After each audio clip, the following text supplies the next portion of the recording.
Hey everyone, welcome to another episode of Spin It Reviews, and today I'm going to be asking the question, was the release of the new U2 album a good idea?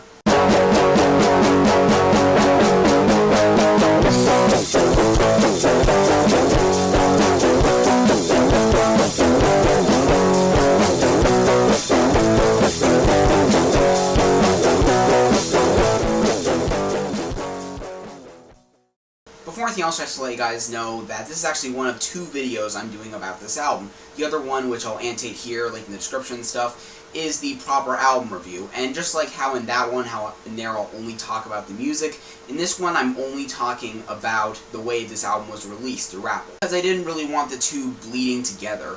Some people's entire opinion on the album is based on the marketing, and in some cases vice versa.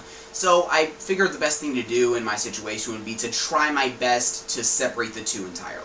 Anyway, for those of you that have been living under a rock and have no idea what's been happening in the last week or so, U2, Irish rock band, objectively speaking still one of the biggest bands in the world right now, teamed up with Apple for the release of their new album, Songs of Innocence. Basically, during Apple's iPhone 6 event recently, they announced at some point that U2's new album was in every Apple user's iTunes through iCloud for absolutely free. Just go to your purchases, download it, and it's yours. And of course, the backlash started flooding in pretty much immediately. U2's been a cool-to-hate band for about a decade now, and while I do think that's very unwarranted, this apparently hasn't done much to help their case. Still, in my opinion, this was a really cool move by them. The main argument against this is basically, well, I didn't want this U2 album in my iTunes. They're forcing it on me. Heck, earlier today, some semi-big metal guitarist called it a violation of freedom or something like that. And sure, while some people are slightly annoyed by this, there are people, legitimately pissed off by this, and that just comes off to me very irrational and petty.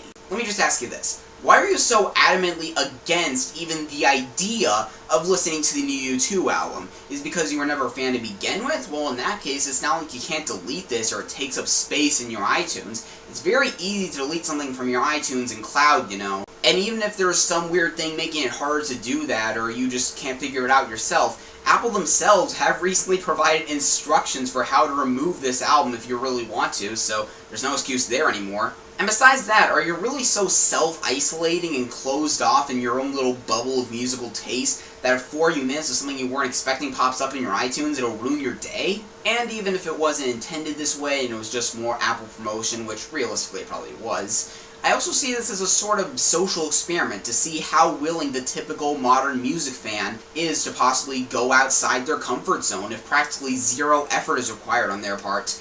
And from the looks of it, even getting free music is enough to piss some people off for some reason. And I'm not just saying this because I'm a fan of U2. I actually tested in my mind to see, what it would be like if a certain band I'm not so much a fan of did this.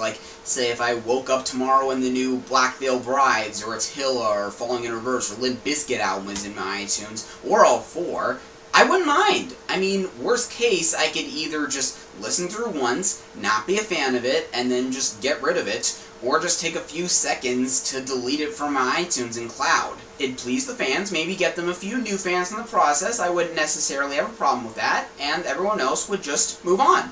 So to go back to the title of this video, was the release of U2's Songs of Innocence a good idea? In my opinion, yeah, it was. It got people talking, it did something good for fans, and again, it's free. There's really nothing to complain about with this as far as I know. But if any of you guys disagree with what I had to say here, feel free to let me know in the comments. I might be fairly decided in my stance here, but that doesn't mean I'm putting down anyone who might think differently.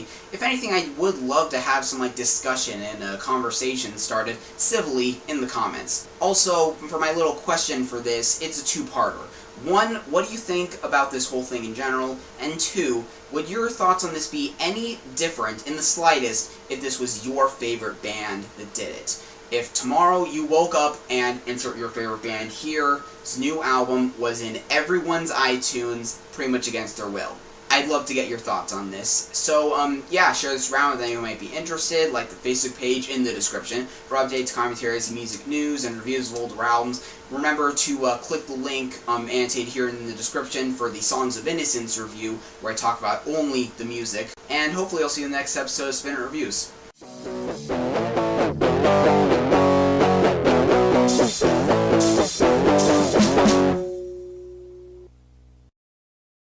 Was the release of U2's Songs of Innocence a good idea?